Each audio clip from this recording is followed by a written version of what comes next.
బయటకొచ్చి మాట్లాడడం అనుకునేది చాలా పెద్ద స్టెప్ కదా. Yeah. దాని నుంచి వచ్చేవన్నీ విమర్శలు ఎదుర్కోవాలి, ఇటు నుంచి మంచిగా పొగిడే వాళ్ళని ఎదుర్కోవాలి. ఎలా తీసుకుంటున్నారు ఇదంతా? ఇంజస్టిస్ జరిగింది కాబట్టే నాకు అంత ఇంజస్టిస్ అంటే ఏం జరిగినట్టు? మీరు లిరిక్స్ మర్చిపోయిన వాళ్ళని ఎలా టాప్లో తీసుకెళ్ళి పెడతారు? ఎవరు ఆ లిరిక్స్ మర్చిపోయిన వ్యక్తుల పేర్లు ఏమని చెప్పగలరు? లిరిక్స్ మార్చి వాళ్ళు ఓన్ లిరిక్స్ పెట్టేసిన వాళ్ళు కూడా ఉన్నారు స్టేజ్ మీద. బ్యాక్గ్రౌండ్లో ఏం జరుగుతుంది అసలు? ఫేవరెటిజం సాంగ్ సెలెక్షన్లో, డ్రెస్సింగ్ దగ్గర, బాడీ. అంటే కంటెస్టెంట్ ఫేవరెటిజం నడుస్తుందంట. ఇండస్ట్రీ అంతా ఒక సైడ్, మీరు ఒక సైడ్ అయిపోయినట్టు ఏమైనా అనిపిస్తుందా మీకు? ఎస్టాబ్లిష్డ్ ప్రొఫెషనల్ సింగర్స్ మాత్రం ఎలిమినేషన్ ఎపిసోడ్ తర్వాతే మాట్లాడడానికి కారణం ఏంటి? నా కెరియర్లో నాకు తెలిసి అంత బెస్ట్ పర్ఫార్మెన్స్ అని ఇవ్వలేదు. అది ఇచ్చాకే నన్ను అంత ఘోరంగా. Welcome back to our channel. నేను మీ వైషు. రియాలిటీ షోస్లో బయట ఎంతవరకు రియాలిటీ ఉంది? రియాలిటీ షోస్లో స్క్రీన్ మీద కనిపించేది మన అందరం చూస్తూనే ఉంటాం. మరి బ్యాక్గ్రౌండ్లో ఏం జరుగుతుంది? చాలా విషయాలు ఈ మధ్య వెలుగులోకి వస్తున్నప్పటికీ కొంతమంది వ్యతిరేకిస్తున్నారు. బట్ ఏంటి అసలు నిజం అనే విషయాలు ఈరోజు నాతో మాట్లాడడానికి సింగర్ ప్రవస్తి గారు ఉన్నారు. చాలా విషయాలు అయితే మాట్లాడదాం. హలో అండి. హాయ్ అక్క, ఎలా ఉన్నారు? I'm fine, how are you? I'm good, but hope you are doing well with all this criticism going on. పర్లేదా? బాగానే జరుగుతుంది? Managing well. ఓకే, అంటే మనం ఇంత బయటకు వచ్చి మాట్లాడడం అనుకునేది చాలా పెద్ద స్టెప్ కదా. దాని నుంచి వచ్చేవన్నీ విమర్శలు ఎదుర్కోవాలి, ఇటు నుంచి మంచిగా పొగిడే వాళ్ళని ఎదుర్కోవాలి. ఎలా తీసుకుంటున్నారు ఇదంతా? So first of all hate అనేది డెఫినెట్లీ వస్తుంది. లైక్ ఎలిమినేట్ అయ్యింది కాబట్టి అంత చెప్తుంది. యాక్సెప్ట్ చేయలేకపోతుంది ఫెయిలియర్ని. 19 year old కాబట్టి ఇదంతా చేస్తుంది అని చాలామంది అంటున్నారు. బట్ నేను ఒకటే చెప్తా, I've done 14 reality shows in total. దానిలో కొన్ని ఎలిమినేట్ అయ్యాను. తమిళ్లో అయ్యాను, హిందీలో అయ్యాను, అక్కడ కూడా ఎలిమినేట్ అయ్యి వచ్చాను. నేను అక్కడ ఏం విన్నర్ అయ్యి రాలేదు. సో అప్పుడు కూడా నేను ఎలిమినేట్ అయ్యాను. బట్ అప్పుడు ఎందుకు నేను మాట్లాడలేదు అనేది మీరు ఆలోచించాలి. అండ్ రియాలిటీ షోస్ అన్నిటినీ అనట్లేదు, పాడుతా తీగ సిల్వర్ జూబ్లీ సిరీస్ అంటున్నాను. మళ్ళీ pointing out at this season. So ఇక్కడ ఇంజస్టిస్ జరిగింది కాబట్టే నా కెరియర్ కూడా ఆల్మోస్ట్ సాక్రిఫైస్ చేసి ఇవన్నీ బయట పెడుతున్నాను. సో అదొక్కటి ఆడియన్స్గా మీరు ఆలోచించాలి before you speak something. Okay, ఇందాక నేను అన్నట్టు స్క్రీన్ మీద కనిపించేది అయితే మేము చూస్తాం, మంచిగా అందరినీ చూపిస్తారు, ఏదో పొగుడుతున్నట్టు, నవ్వుతున్నట్టు, హ్యాపీ ఒక ఫ్యామిలీ లాగా. సో బ్యాక్గ్రౌండ్లో ఏం జరుగుతుంది అసలు? బయట అస్సలు అలా కాదు. ఓకే, చాలా మెంటల్ ట్రామా ఉంటుంది. సాంగ్ సెలెక్షన్ వైజ్ కానీ ఆ కంటెస్టెంట్స్ అందరూ కూడా ఒక కంటెస్టెంట్ని దూరంగా ఉండడం, ఒక కంటెస్టెంట్కి ఆ ఒక కంటెస్టెంట్ కూడా నేనే అక్కడ. ఓకే, నాకు అంత దూరం ఉండి సరిగ్గా మాట్లాడకుండా మా మదర్ని కూడా దూరం పెట్టి ఇవన్నీ చేస్తారు. It effects on your mental health. ఇంకొకటి ఏంటంటే, నేను పాడే ముందు వచ్చి ఎలిమినేషన్ ఉంది మీరు గుర్తుపెట్టుకోండి అని డైరెక్టర్ గారు వచ్చి మిమ్మల్ని ఎలిమినేట్ చేస్తున్నారని ముందే అంటే అదే ఎపిసోడ్లో అయితే అలా చేశారు. So I guess he was hinting me from before. Okay, so అవన్నీ పడతాయి. ఇప్పుడు మీరేం చేసే ముందు మీ దగ్గరకు వచ్చి ఇలా ఉంది అలా ఉంది అంటే మీరు కొంచెం డల్ అవుతారు ఆటోమేటిక్గా. సో ఇవన్నీ చేస్తారు. So it's not a very happy environment as it is shown in the TV channel. Okay, and agreements ఏమైనా ఉంటాయా? అంటే మీరు ఇలానే మాట్లాడాలి, ఇంతే చేయాలి, ఇన్ని సంవత్సరాలు పాడాలి ఇట్లా? అంటే డిఫరెంట్ ఛానల్కి డిఫరెంట్ పాయింట్స్ ఉంటాయి అగ్రిమెంట్లో. ఓకే, ఇక్కడ మాత్రం షో అయ్యే వరకు మీరు వేరే టీవీస్లో పాడలేరు, ఇదొకటి ఉండింది.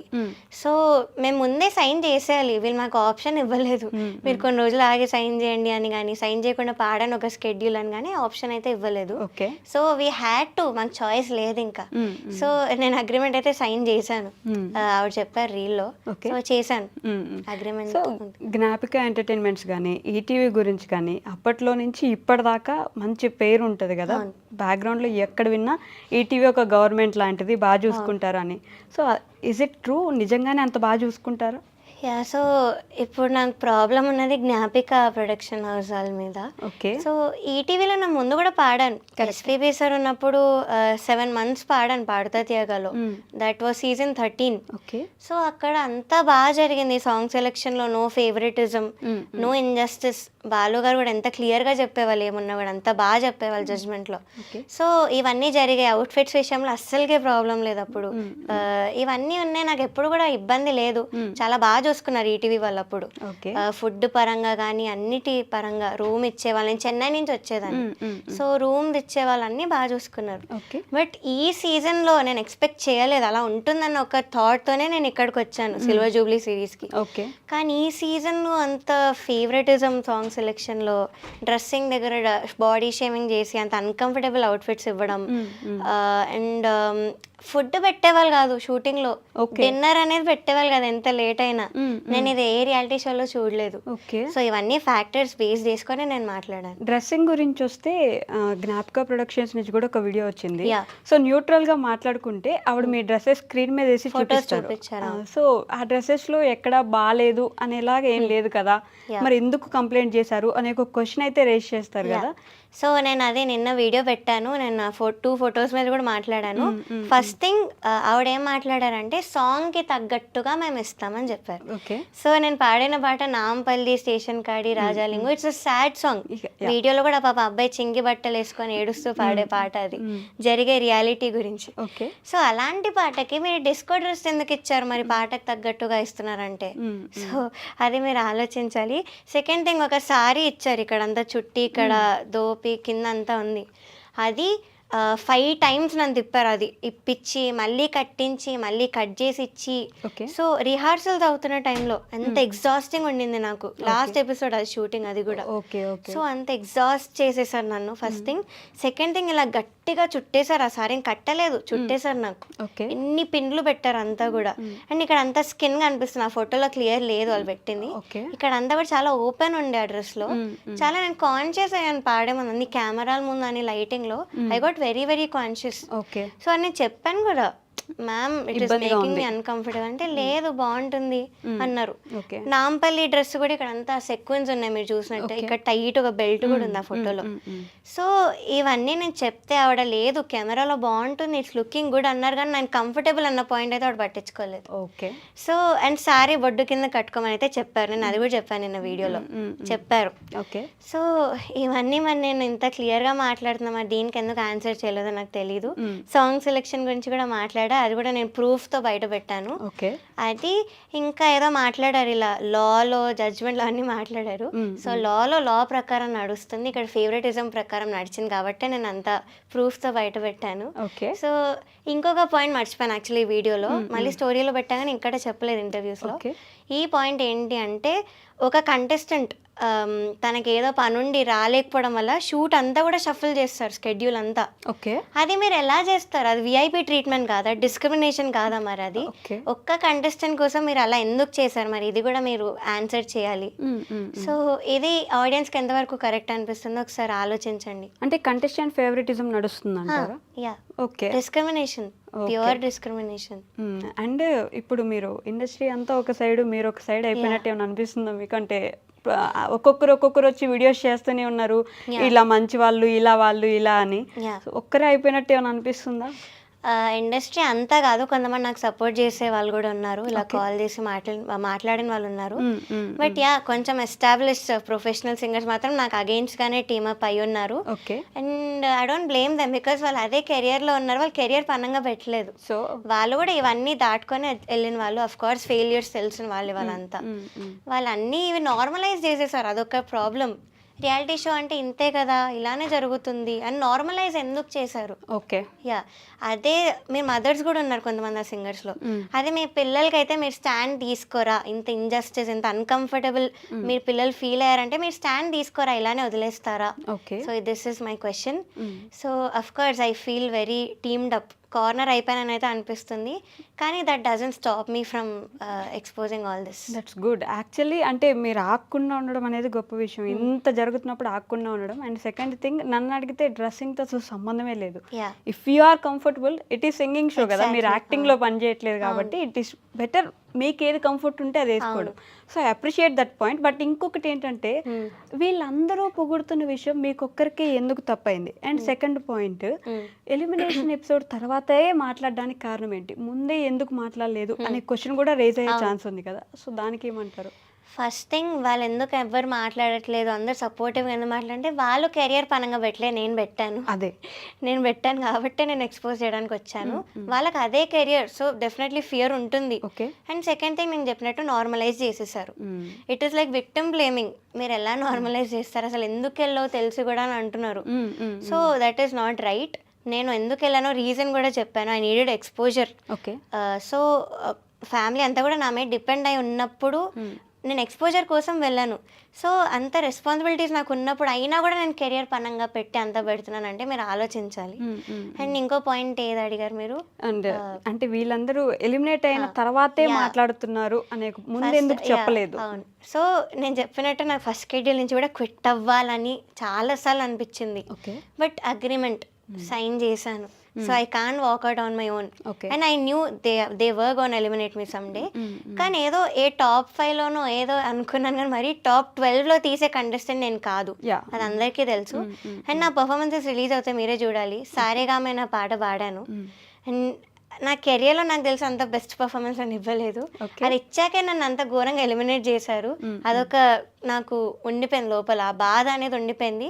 అండ్ ఫేవరెటిజం ఎక్కడ కూడా జరగకూడదు. It's gonna effect one's mental health. Okay. So అందుకే నేను ఎక్స్పోజ్ చేశాను. నాలా ఇంకొకరు సఫర్ అవ్వకూడదు అన్న రీజన్తోనే నేను ఇవన్నీ చేశాను. నాకు ఇంకొక క్వశ్చన్ కూడా రేజ్ అయింది. ఇట్స్ లైక్ వాళ్ళ మీద ఎందుకు ఫేవరెటిజం? అసలు ఎవరెవరికైనా బంధువులు ఉన్నారా దాంట్లో? మీరు అందరిలానే కంటెస్టెంట్ కదా, మీ మీద ఎందుకు డిస్క్రిమినేషన్ ఉంది, వాళ్ళ మీద ఎందుకు ఫేవరెటిజం ఉంది? అంటే అక్కడ ఉన్న వాళ్ళు కొంతమంది టాప్ పీపుల్, అక్కడ ఉన్న వాళ్ళు ప్రొడక్షన్ హౌస్ కావచ్చు, ఆ సెట్లో ఎవరైనా కావచ్చు, వాళ్ళు రికమెండ్ చేసిన క్యాండిడేట్స్ వీళ్ళు. వాళ్ళు చిన్నప్పటి నుంచి చూస్తూ, సో ఫేవరెట్ ఉంటుంది. అఫ్ కోర్స్ మనకైనా ఉండొచ్చు. మీరు కూడా చిన్నప్పటి నుంచి పెరిగారు కదా, వాళ్ళందరి చేతుల్లో పెరిగారు. జడ్జెస్ గా ఉన్నప్పుడైతే నన్ను చూడలేదు, సో అది కరెక్టే. నేను చిత్రమ్మ వాళ్ళ దగ్గర పాడాను చిన్నప్పటి నుంచి కూడా. సో వీళ్ళు నన్ను జడ్జెస్ గా అయితే ఫస్ట్ టైమే చూస్తున్నారు. చంద్రబోస్ సార్ చూసారు నన్ను చిన్నప్పటి నుంచి, ఆ పాయింట్ చెప్పారు కూడా ఒక ఎపిసోడ్ లో. కరెక్ట్. సో చూసారు. కానీ వీళ్ళని మాత్రం ఒక షోలో కంటిన్యూస్గా చూస్తూ వచ్చారు కొంతమంది కంటెస్టెంట్స్. అక్కడ వాళ్ళు జడ్జెస్ ఉన్నప్పుడు చిన్నప్పటి నుంచి చూస్తూ వచ్చారు. సో వీళ్ళు వెళ్ళి క్యారవన్లో మాట్లాడడం కానీ జడ్జెస్తో అంతా క్లోజ్ ఉన్నారు. నాకు ఆ చనువు కూడా లేదు అక్కడ. సో అవన్నీ అవుతున్నాయి కాబట్టి ఆ ఫేవరెటిజం అనేది వస్తుంది, ఆటోమేటిక్లీ వస్తుంది. కానీ నా బాధ ఏంటంటే అది మీ జడ్జ్మెంట్లో చూపించకూడదు. నాకు అదొకటి, బయట జడ్జ్మెంట్ లో మీరు అలా ఉండకూడదు, డిస్క్రిమినేషన్ కూడా ఎప్పుడు చూపించకూడదు అని నాకు అనిపించింది. అంటే లిరిక్స్ మర్చిపోయినా కూడా టాప్ లో పెట్టడం, ఆబ్వియస్ మిస్టేక్స్ చేసినప్పుడు మీరు పెట్టకూడదు యాజ్ ఎ జడ్జ్ అని నాకు అనిపించింది. మీరు ఏదైతే పాట పాడి ఎలిమినేట్ అయ్యారో ఆ పాటలో ఒక 2 లైన్స్ ఏమైనా మా ఆడియన్స్ వినిపిస్తారా? అంటే they also want to listen కదా. కొంచెం వాయిస్ ట్రైన్ ఉంది, అదొక నాట్ ఏ ప్రాబ్లం. మీరు ఎంత స్ట్రగుల్ అవుతున్నారో ఐ కెన్ అండర్స్టాండ్. ఓకే. సారేగామే పదని సే మచి వేసే, దట్స్ వాట్ వి సే. తెలుసుకో లక్ పావు కిలో, లోస్ పావు కిలో, లేబర్ పావు కిలో, చేర్చుకో భక్తి పావు కిలో, హోప్ పావు కిలో, టాలెంట్ పావు కిలో, అన్నిటినీ కలిపి కట్టిన పెద్ద పోట్లమే సీక్రెట్ ఆఫ్ సక్సెస్. సారేగామే పదని సే మచి వేసే, that's what we say.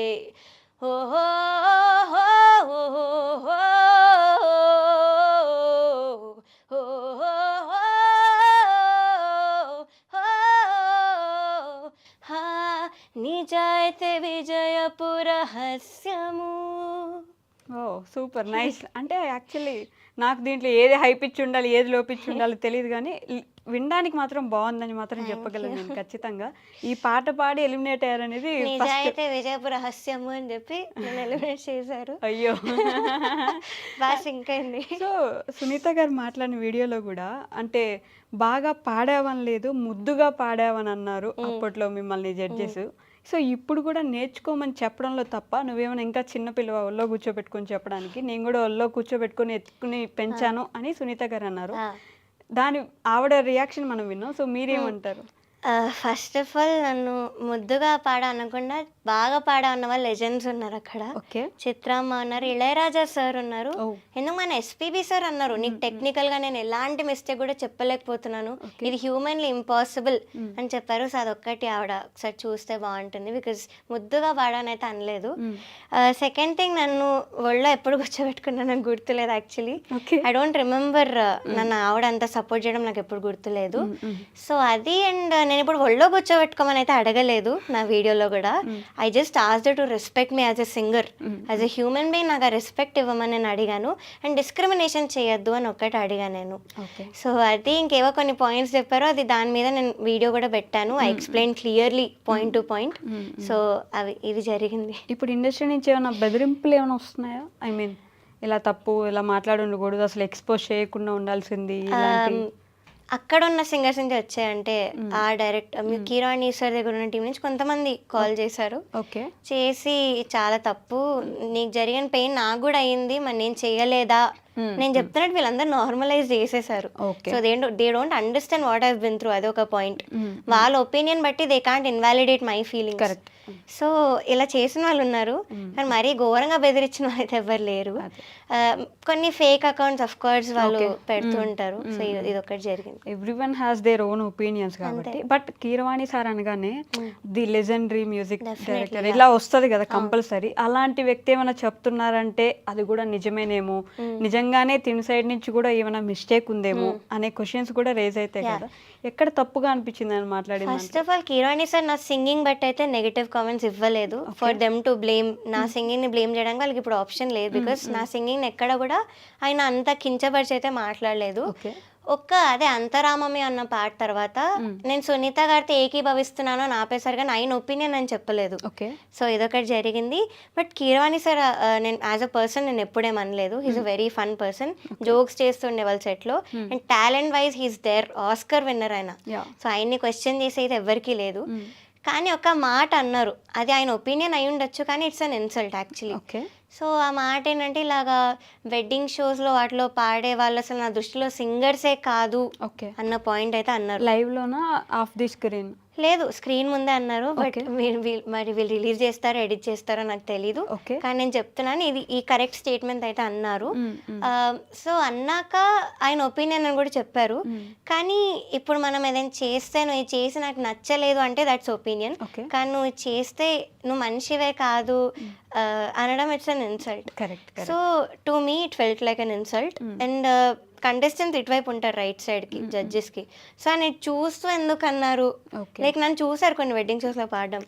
So it felt very personal. నన్ను చూస్తూనే చెప్పారు, ఇది కూడా కొనమని నీకు ఎలా తెలుసు నిన్ను చూస్తున్నట్టు, అంత చైల్డిష్ రీజన్ చెప్తున్నాను. లేదు, we can notice when somebody is seeing at us.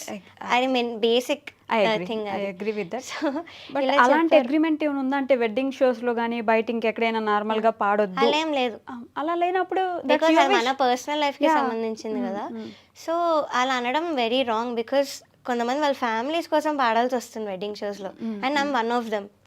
So personal attack అవుతుంది. It feels like an insult. So Sunitha garu కూడా పాడున్నది, అది ఆవిడే చెప్పారు రీల్లో. నాకు అలా అనిపించలేదు అంటే నా టాలరెన్స్ లెవెల్ అక్కడ వరకు ఉంది. సో నేను నా ఒపీనియన్ నేను చెప్పాను.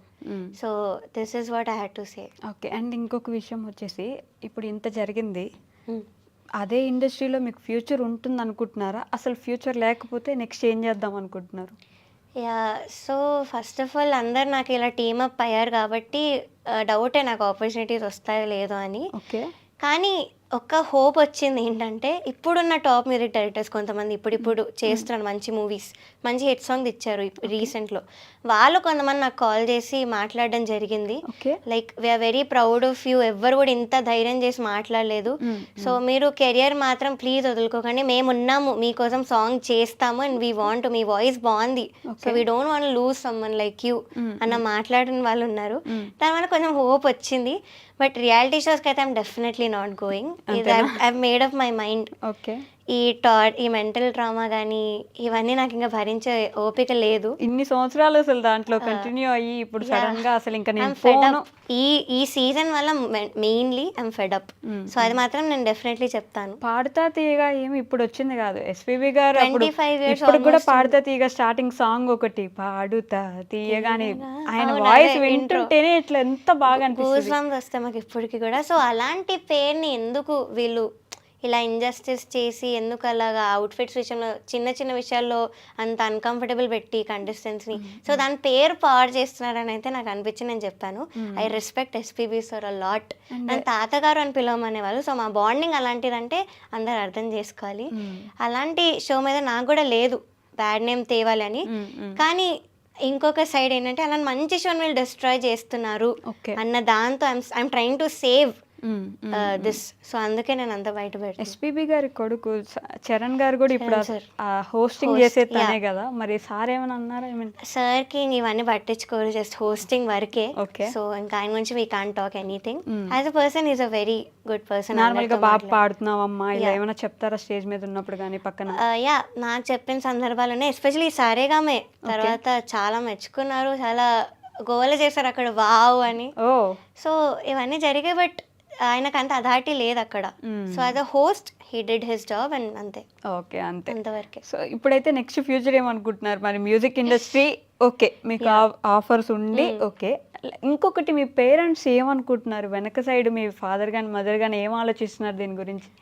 ఫస్ట్ అయితే నన్ను చాలా ఆపడానికి అయితే ట్రై చేశారు. బికాజ్ చెప్పారు ఇలా you are going against powerful people, hate definitely చాలా వస్తుంది, I don't think nobody will support you అని అయితే అని చెప్పారు. బట్ నేను ఆగలేదు, నేను పెట్టేశాను. I told what I had to say. Now they are very proud of me and supporters కూడా చాలా మంది ముందుకు వస్తున్నారు, చాలా మంది సపోర్ట్ చేస్తున్నారు. I'm very thankful to everybody. So ఎంత చెప్పినా తక్కువే సపోర్టర్స్ గురించి. సో సపోర్ట్ చేస్తున్నారు, they are very proud of మీ. నేను చెప్పినట్టు పేరెంట్స్ ఉన్నారు అండ్ వాళ్ళు చూసారు నేను ఎంత భరించాను. సో నన్ను అంత ఆపడానికి అయితే ట్రై చేయలేదు, కానీ చెప్పారు యాజ్ అ పేరెంట్స్ చెప్పారు. ఓకే. అండ్ మీకు ఫ్యాన్ పేజెస్ కానీ మీ ఫ్యాన్స్ కానీ బాగా ఎక్కువ కదా, ఇప్పుడు వాళ్ళ నుంచి ఎలాంటి మెసేజెస్ వస్తున్నాయి మీకు? వాళ్ళు ప్రతి గంటకి కూడా నా మీద అప్డేట్స్ పెడుతూ, ఏమైనా ఇంటర్వ్యూస్ వస్తే నాకు పంపించి, ఎవరైనా తెలియకుండా మాట్లాడితే వాళ్ళు పంపించి, ఎందుకు వీళ్ళు ఇలా మాట్లాడుతున్నారు, మీ గురించి అసలు ఏం తెలుసు. ఇప్పుడు కొంతమంది పెద్దవాళ్ళు ఉన్నారు, వాళ్ళు ఏవో నాకు మీకు తెలియకుండా మాట్లాడేస్తున్నారు. ఓకే. సో వాళ్ళవన్నీ కూడా నాకు పంపించి చాలా I'm very thankful to these fan pages. నిజంగా చాలా అంటే చాలా ప్రేమ కురిపిస్తారు. ఓకే. అండ్ ఇంకొక విషయం వచ్చేసి, మీకంటే వయసులో పెద్దవాళ్ళు, ఎక్స్పీరియన్స్ లో పెద్దవాళ్ళు అయినప్పుడు ఏమైనా ఒక మాట అన్నా, ఒక మాట చెప్పినా తప్పే ఉంది, తీసుకోవచ్చు కదా, పెద్దవాళ్ళే కదా, ఎంతో చూసొచ్చి ఉంటారు కదా అనే క్వశ్చన్ కూడా ఉంటుంది. సో డెఫినెట్లీ ఆ విషయంలో నేను ఒప్పుకున్నా. ఇప్పుడు సునీత గారు కన్సిస్టెన్సీ లేదు నీకు అంటే ఓకే, అది ఆవిడ opinion, I'm definitely respecting that. నేను దాని మీద ఏం మాట్లాడలేను ఆ వీడియోలో కూడా. సో అలాంటి నేను ఒప్పుకుంటున్నాను, కానీ మీరు ఎందుకు అలా వేరే జడ్జెస్కి కూడా మీరు ఇలా చెప్పండి, నేను ఎందుకు ఇన్ఫ్లుయెన్స్ చేస్తున్నారు, అది ఎంతవరకు మీకు రైట్ అనిపిస్తుందో మీరు ఒక్కసారి ఆలోచించండి. Talented wise they definitely legends, దానిలో ఏం డౌట్ లేదు. I'm a fan. I'm still a fan వాళ్ళకి. As a singer, as a music director, as a lyricist, I'm still a fan. కానీ జడ్జ్మెంట్లో ఇంజస్టిస్ ఎందుకు చేశారు? And first of all audience జడ్జెస్ని దేవుళ్ళ చూడడం ఒక్కటి ఆపాలి. They are also humans. So వాళ్ళు ఏది చెప్తే అదే సత్యం అని మీరు అనుకోకూడదు. మీకంటూ మీ ఓన్ ఒపీనియన్స్ ఉండాలి. So this is what I can say. Injustice జరిగినప్పుడు అక్కడ ఎవరున్నా కూడా we have to speak out. Injustice in the sense ఏమని? అంత ఇంజస్టిస్ అంటే ఏం జరిగినట్టు? ఫస్ట్ ఆఫ్ ఆల్ నేను చెప్పిన డిస్క్రిమినేషన్ మిగతా వాళ్ళకి మీకు చాలా తేడా చూస్తున్నారు.